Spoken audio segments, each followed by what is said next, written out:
tulaba ogwo oguteta sayidi zaawe bwayisa ogwakutte ekiro ekyakeseza olunaku olwaleero guli mu kwokya maali ya taata wange.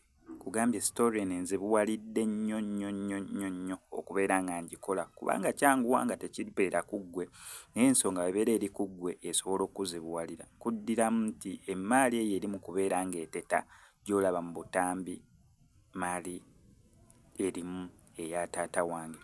Abamanyi Bwayise okuva ku bitaala by'e Bwayise ng'odda sayidi zaawo nga ku Bilali Islamic School, ekyo ekikubo ekya koolaasi ekigenda kigatta ku junction kali okuva ku Aviisi ekirala kiva Kaleerwe.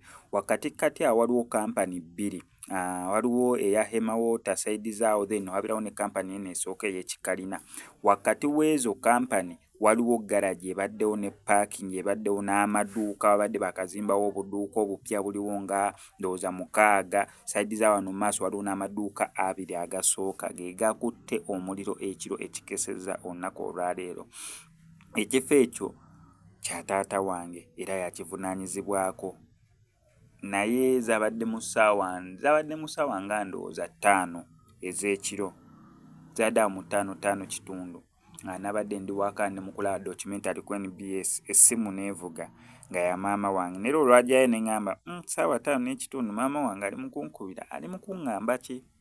Ne nsooka ŋŋamba nnyinza obutagikwata essimu, naye ne ŋŋamba olwedda ali mu kukuba kangikwate. Nagikutte yaŋŋambye kimu nti ku mulimu wa taatawo omuliro gukutte, ankubidde ng'ali mu kukomawo ewaka, however kati azzeeyo kubanga yabadde yakavaawo.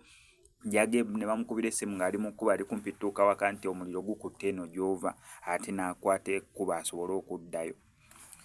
So kibi nnyo, kibi ddala. Njagala kukeerawo ku makya nsobole okulaba embeera nga bw'eri. Amamotoka gaayidde, wabaddewo bitrera, bikanta ebitera okupaakingawo, yabeerawo n'amamotoka amalala agatera okupaakingawo kubanga eringa garagi. Abantu abasuuzaawo emmotoka zaabwe awo ekiro, abakeera amangu abataagala kuddayo nazo eri wala ajja mu kubakwata bazisanga awo ne beeyongerayo. So mawulire mabi nnyo nnyini ddala, kibi nnyo. Manyi bagamba mbu ffenna ly'ekkubo ng'afudde si wuwo, nti guma munnange ng'afudde si wuwo.